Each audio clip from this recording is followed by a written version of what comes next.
Assalamualaikum warahmatullahi wabarakatuh. Halo guys, dimanapun kalian berada, semoga selalu dalam keadaan sehat, sentosa, dan penuh semangat membara. Ya, berjumpa lagi dengan saya Rizky Oktavianto. Dalam vlog ini saya akan mengajak kalian membahas mata kuliah manajemen pendidikan dengan materi BOS atau bantuan operasional sekolah sesuai dengan Permendikbud nomor 8 tahun 2020. Apa sih BOS itu? BOS adalah program pemerintah pusat untuk penyediaan pendanaan biaya operasional bagi sekolah yang bersumber dari dana alokasi khusus non-fisik. Namun sayangnya seringkali pelanggaran BOS dilakukan oleh pelaksana BOS akibat tidak memahami peraturan ini dengan baik. Maka dari itu saya ingin mengajak kepada kalian supaya menggali lebih jauh informasi tentang Permendikbud nomor 8 tahun 2020 ini. Untuk mengenal lebih jauh mengenai dana BOS, saya akan mengajak Anda untuk mencermati ke-12 item BOS tahun 2020 sesuai dengan Permendikbud nomor 8 tahun 2020. Yang pertama yakni PPDB atau penerimaan peserta didik baru.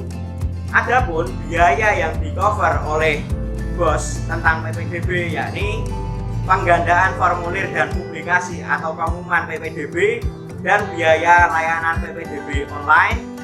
Yang kedua, biaya kegiatan pengenalan lingkungan sekolah, penentuan peminatan bagi sekolah yang diselenggarakan oleh pemerintah daerah, dan tes bakat skolastik atau tes potensi akademik bagi sekolah yang diselenggarakan oleh masyarakat. Lalu pendataan ulang bagi peserta didik lama atau kegiatan lainnya dalam rangka PPDB yang relevan. Yang kedua yakni perpustakaan.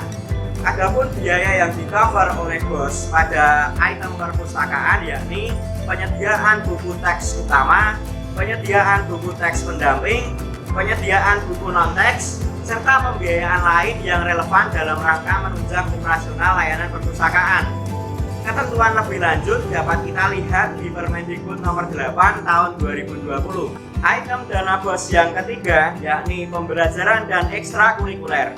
Kegiatan pembelajaran meliputi penyediaan alat atau bahan pendukung pembelajaran, pembelajaran remedial, pembelajaran pengayaan dan persiapan ujian, biaya untuk mengembangkan media pembelajaran berbasis teknologi informasi dan komunikasi, pembelian atau langganan buku digital dan atau aplikasi pembelajaran digital, pembelian perangkat lunak atau piranti lunak asli dan atau pengembangan aplikasi yang digunakan dalam proses pembelajaran, pengembangan kegiatan literasi, pendidikan karakter, penumbuhan budi pekerti, dan program pelibatan keluarga di sekolah, atau pembiayaan kegiatan pembelajaran lain yang relevan menunjang proses pembelajaran. Sedangkan dalam elemen ekstrakurikuler meliputi mendukung penyelenggaraan ekstrakurikuler yang sesuai dengan kebutuhan sekolah, termasuk dalam hal ini membiayai pembiayaan lomba di sekolah. Lalu pembiayaan dalam rangka mengikuti kegiatan atau lomba di dalam negeri, atau pembiayaan lain yang relevan dalam rangka menunjang operasional ekstrakurikuler. Elemen yang keempat yakni asesmen atau evaluasi pembelajaran. Apa saja sih biaya yang di-cover oleh BOS dalam rangka evaluasi pembelajaran ini? Biaya-biaya itu adalah biaya untuk penyelenggaraan ulangan harian, ulangan tengah semester, ulangan akhir semester, ujian kenaikan kelas, ujian sekolah, USBK, atau ujian lainnya, termasuk dalam penyediaan laporan hasil ujian atau rapor. Selain itu juga pembiayaan lain yang relevan untuk kegiatan asesmen atau evaluasi pembelajaran di sekolah. Yang kelima yakni administrasi kegiatan sekolah.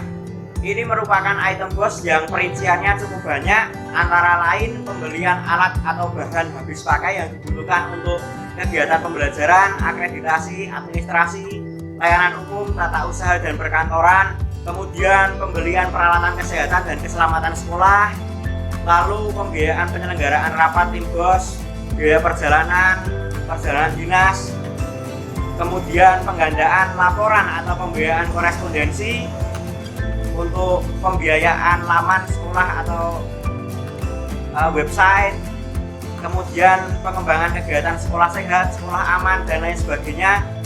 kemudian pembiayaan penyelenggaraan kegiatan keamanan dan kebersihan sekolah, penyediaan konsumsi, dan pembiayaan lain.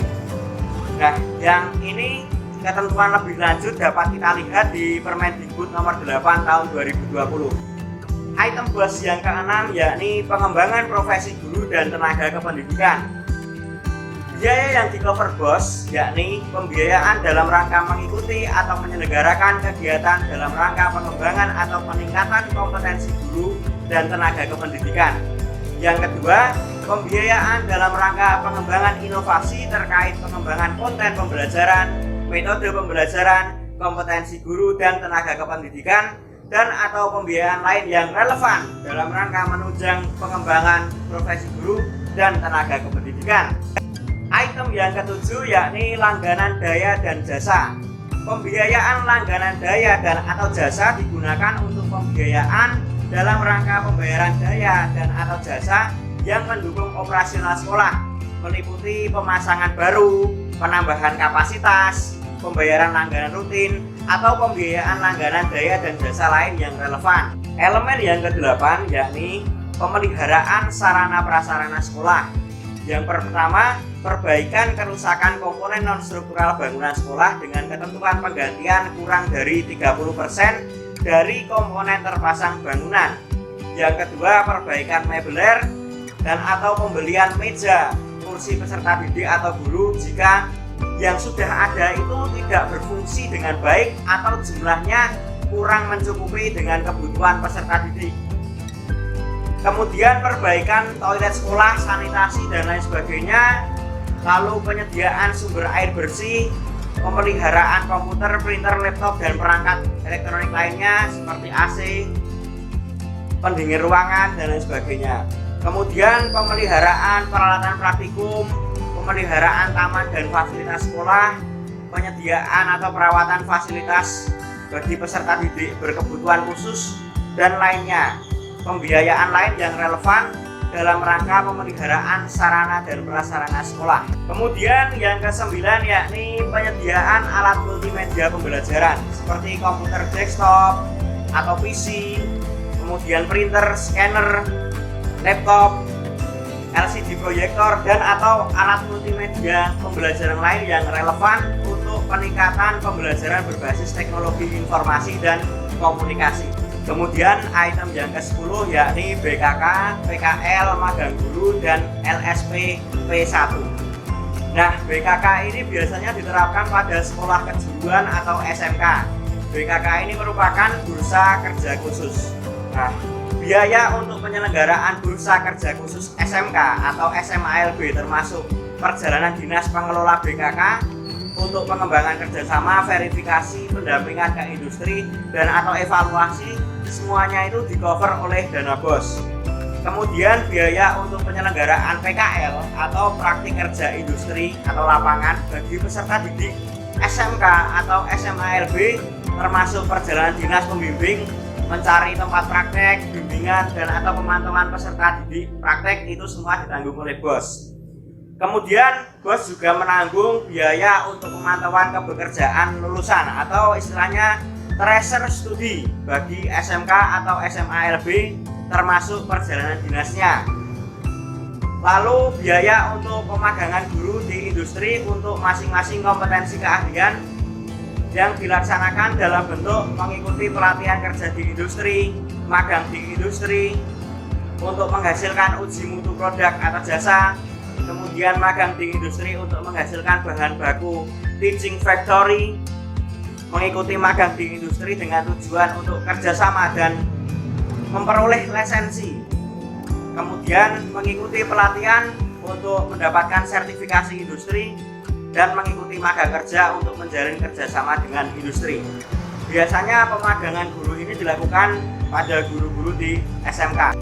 Lalu biaya untuk penyelenggaraan SMK atau SMALB sebagai lembaga sertifikasi profesi pihak pertama, termasuk di dalamnya pendirian dan pengembangan ruang lingkup skema sertifikasi dan atau pembiayaan lain yang relevan yang menunjang pelaksanaan bursa kerja khusus, praktik kerja industri di dalam negeri, pemantauan kepekerjaan, pemagangan guru dan lembaga sertifikasi pihak profesi pertama yang relevan. Item yang ke-11 yakni UKK, sertifikasi kompetensi keahlian dan bahasa. Yang di cover apa aja sih? Yang pertama, biaya untuk penyelenggaraan kegiatan uji kompetensi keahlian, sertifikasi kejuruan peserta didik SMK atau SMA-LB. Yang kedua, biaya untuk penyelenggaraan kegiatan sertifikasi kompetensi peserta didik SMK atau SMA-LB. Yang ketiga, biaya untuk penyelenggaraan kegiatan uji kompetensi kemampuan berbahasa Inggris berstandar internasional dengan TOEIC. Baik, item yang ke-12 yakni tentang honor. Pembayaran honor hanya diberikan kepada guru yang berstatus bukan aparatur sipil negara yang memenuhi persyaratan sebagai berikut. Yang pertama, tercatat pada Dapodik per 31 Desember 2019. Yang kedua, memiliki nomor unik pendidik dan tenaga kependidikan. Yang ketiga, belum memiliki sertifikat pendidik.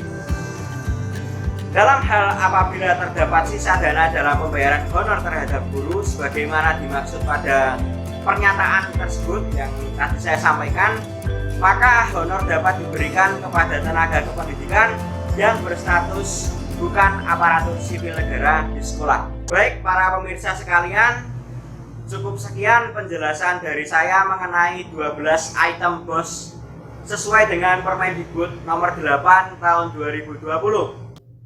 Terima kasih. Wassalamualaikum warahmatullahi wabarakatuh.